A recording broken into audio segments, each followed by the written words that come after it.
ఇప్పుడు అసలైన పోటీ ఎవరికో తెలుసా? చెప్తే షాక్ అవుతారు కదా!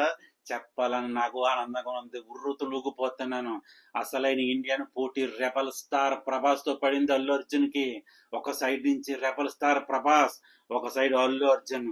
వీళ్ళే పోటీ పడబోతున్నారు. ఫ్యూచర్ లో కూడా వీళ్ళే పోటీ పడతారు. వీళ్ళిద్దరికి ఇండియన్ పోటీ అవుతుంది. ఇంతవరకు బాలీవుడ్ తో పోటీ, బాలీవుడ్ తో పోటీ అని నేను చాలా వీడియోలు చేశాను. నాకే సిల్లీగా అనిపించింది, నాకే కామెడీగా అనిపించింది. రియల్ గా కామెడీనే. ఎందుకంటే నేను అంచనా వేసుకోలేకపోయినా మన వీరులు ఇటువంటి వాళ్ళు ఎటువంటి ప్రపంచనాలు సృష్టిస్తారని.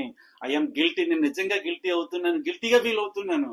రియల్ గా ఇప్పుడు ప్రభాస్ కి అల్లు అర్జున్ కి పోటీ పడబోతుంది. ఇక విధ్వంసం వీళ్ళిద్దరి మధ్య ఉంటుంది. డైనోసార్ పక్క నుంచి, గాడ్జెలో పక్క నుంచి విధ్వంసం సృష్టించబోతున్నారు. ఇండియన్ కబ్జా చేసేసారు వీళ్ళిద్దరుని, ఇండియన్ కంట్రోల్లో చేసుకున్నారు. ఇదే అసలైన టాలీవుడ్ విక్టరీ అంటే. ఇదే మనం ఎదురు చూస్తున్న విక్టరీ అంటే. ఒకప్పుడు మెగాస్టార్ బాధపడ్డారు, బాలీవుడ్కి వెళ్తే ఎక్కడో కూర్చోబెట్టారని. ఇప్పుడు ఎక్కడో కూర్చోబెట్టడం కాదు, వాళ్ళు ఎక్కడో కూర్చున్నారు. Tollywood is the number 1. మాటలు లేవు, మాట్లాడుకోవడాలు అసలు 100% అదే జరుగుతుంది. నేను ఒక డైలాగ్ ఎప్పుడూ చెప్తూ ఉంటాను. సినిమా తీస్తే విధ్వంసం జరిగిపోవాలి, చరిత్ర సృష్టించాలి. ఆ సినిమా చరిత్ర కావాలి. అబ్సల్యూట్లీ అల్లు అర్జున్ గారు నెరవేర్చారు. ఎందుకంటే ఐఎండిబి వారు రేటింగ్ మోస్ట్ పాపులర్ యాక్టర్ గా ప్రకటించారు. According is IMDb, Allu Arjun is one of the most popular actors in India 2025. He's known for his unique acting style. So IMDb rating వాళ్ళు most popular actor in India అని ప్రకటించేశారు. అల్లు అర్జున్ ని మనం take it ఈజీగా తీసుకున్నాం పుష్ప వచ్చినప్పుడు.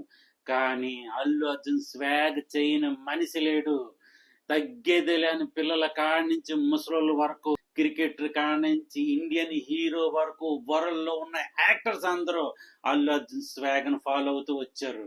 విక్టరీ అంటే అది. పుష్ప 1 అబ్జర్వ్ చేసినట్లయితే ఏ హీరో కూడా భయపడతాడు యాక్టింగ్ చేయడానికి. ఆ సీన్ కట్ చేసేయండి అని రిక్వెస్ట్ చేస్తాడు. కానీ లెక్కల మాస్టర్ అలా కట్ చేయడు. ఎందుకంటే ఏ సీన్ ఎక్కడ పెట్టాలో ఆయనకు బాగా తెలుసు. సుకుమార్ గారికి అప్పు తీసుకున్నాడు, రిటర్న్ ఇవ్వట్లేదని చెప్పేసి వాళ్ళ అమ్మగారిని తిడుతూ ఉంటాడు పుష్ప 1లో. అప్పుడు అల్లు అర్జున్ గారు పళ్ళు తోముకుంటా తడికిల బాత్రూమ్ లోకి వెళ్ళి లింగి ఎత్తుకొని బాత్రూమ్ కూర్చుంటాడు. ఎవరన్నా యాక్ట్ చేయగలరా? ఎవరన్నా ధైర్యం చేయగలరా? అది కదా యాక్టింగ్ అంటేని, అది కదా యూనిక్ స్టైల్ అంటేని. సో అల్లు అర్జున్ గారికి గౌరవం దక్కాల్సిందే, ఇవ్వాల్సిందే. బాలీవుడ్ లో సినిమా రిలీజ్ చేయాలంటే భయపడ్డారు, ఆలోచించారు. చవ్వాలంటే సినిమాలే పోస్ట్ పోన్ చేసుకున్నారు. బేబీ జాన్ నుంచి పతనం మొదలైంది, దేవా వరకు. ఒక్క స్కై ఫోర్స్ నిలబడింది, రన్నింగ్ లోనే ఉంది. 125 కోట్లు కలెక్ట్ చేసి రన్నింగ్ లోనే ఉంది. ఓటీటీలో విధ్వంసం కొనసాగిస్తూ థియేటర్లో రన్ కొనసాగించడం మాటలు కాదు, నిజంగా హిస్టరీ. అది హిస్టారికల్ హిస్టరీ. అది గూస్ బంప్స్ వచ్చే విషయం ఏంటంటే, డంగల్ రికార్డ్ అఫీషియల్ గా వితౌట్ చైనా గాల్లో కలిపేశాడు పుష్పరాజ్. మేకర్స్ 1831 కోట్లు రిలీజ్ చేసి ఆఫ్ చేశారు. అక్కడి నుంచి ట్రేడ్ వర్గాలు ట్రాకింగ్ చేస్తూనే ఉన్నారు. స్క్రీన్ మీద వేస్తున్నాను, మళ్ళీ రిపీట్ చేయను. నేను ఎంతవరకు చూసాను కూడా అందులో ఉంటది.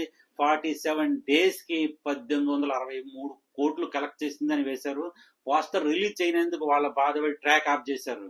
Dangal overall with China worldwide 1928 కోట్లు కలెక్ట్ చేసింది. వితౌట్ చైనా 1831 కోట్లు ఆల్రెడీ పోస్టర్లు రిలీజ్ చేశారు మేకర్స్, మీరు చూసే ఉన్నారు. ఓటీటీలోంచి కొంచెం తెచ్చుకుని ఒక 100 కోట్లు తెచ్చుకుని ఇందులో యాడ్ చేయండి. డంగల్ ఎక్కడ గాయబ్, అవుట్. ఐటీ రేట్స్ కోసం చిన్న క్లారిటీ ఇచ్చేసి వీడియో ఎండ్ చేస్తాను. కొంపదీసి ఐటీ రేట్స్ వాళ్ళు ఏమైనా లంచాలు తీసుకుంటున్నారా? ఐటీ రేట్స్ పడేదే లంచాల వాళ్ళ మీద, దొంగ సొమ్ము మీద. వాళ్ళకి బెదురు ఉండదు, దూకుడు తప్పితే వాళ్ళకి ఏమీ తెలియదు. నీ నానే భేదాలు ఉండవు. ఎవరు దొరికితే వాళ్ళని తీసుకొచ్చి స్క్రీన్ మీద వేసేస్తారు. ఇంత దొరికింది, ఇంత పట్టుకున్నామని. రాజకీయ నాయకులు అవని, హీరోలు అవని, ఇంకెవరన్నా అవని, వాళ్ళకి ఏ డౌట్ ఉండదు. దూకేస్తారు, పడిపోతారు. మరి ఐటీ రైట్స్ వాళ్ళకి వెళ్ళి దూకేసిన తర్వాత ఏం దొరికింది? ఏమీ దొరకలే. అఫీషియల్ గా మీరు ఎక్కడైనా పోస్టర్లు కానీ, అఫీషియల్ గా కన్ఫర్మేషన్ కానీ, ఏ ఛానల్ అయినా సరే ఎక్కడైనా మీరు చూసారా ఇంత దొరికింది, ఇంత తక్కువ లెక్కలు చూపించారని చెప్పేసి? దొరకదు. తప్పు లెక్కలు పట్టుకోలేరు. అక్కడ ఉన్నది ఎవరు? లెక్కల మాస్టర్ సుకుమార్ గారు. ఆయన ఏదైనా కాల్కులేట్ చేశారంటే 100% అలా జరిగిపోవాల్సిందే. 1830 కోట్లు రిలీజ్ చేయించారంటే అది ఆషామాషి అనుకుంటున్నారా? కాల్కులేషన్ ఉంటది. చాలా మంది అనుకుంటారు పోస్టర్ రిలీజ్ చేసినప్పుడు కేవలం మేకర్సే వేస్తారని. No, it's not right. Movie start చేసే ముందు మేకర్స్, డైరెక్టర్, హీరో కూర్చొని డిస్కస్ చేసుకుంటారా లేదా? అలా డిస్కస్ చేసుకున్నప్పుడు ఈ సినిమాని ఎంతవరకు తీసుకెళ్ళాలి, ఎలా తీసుకోవాలని ఒక ఒప్పందానికి వస్తారు. అలాగే పోస్టర్ రిలీజ్ చేసేటప్పుడు కూడా వీళ్ళు ముగ్గురు డిస్కస్ చేసుకుని పోస్టర్ రిలీజ్ చేస్తారు. సుకుమార్ గారు ఏదన్నా చేశారంటే కాల్కులేషన్ ఉంటది. 1831 కోటి వేసి ఆఫ్ చేశారంటే ఓటీటీ రైట్స్ ఇంక్లూడ్ చేసుకుని, జపాన్ ఇంక్లూడ్ చేసుకుని, చైనా ఇంక్లూడ్ చేసుకుని కొంపదీసం 3,000 కోట్లు కానీ పోస్టర్ రిలీజ్ చేస్తారా? చేసేసిన ఆశ్చర్యపోవాల్సిన పని లేదు. చాలా ఎక్సైటింగ్ గా ఉంది. ఎప్పుడు రిలీజ్ చేస్తారా చైనాలో, జపాన్ లో? చాలా ఎక్సైటింగ్ ఉన్నాను. డిసప్పాయింట్ అయ్యాను, ఎందుకంటే ఫేక్ కలెక్షన్స్ అలాగేలాగాని.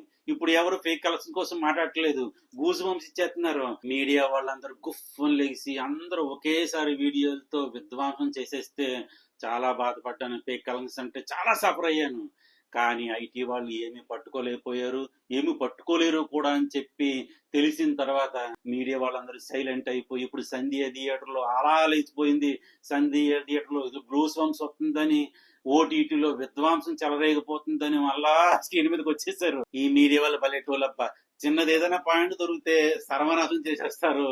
ఏదైనా మంచి పాయింట్ కనపడిందంటే గూస్ బంప్స్ ఇచ్చే రివ్యూలు చేసేస్తారు.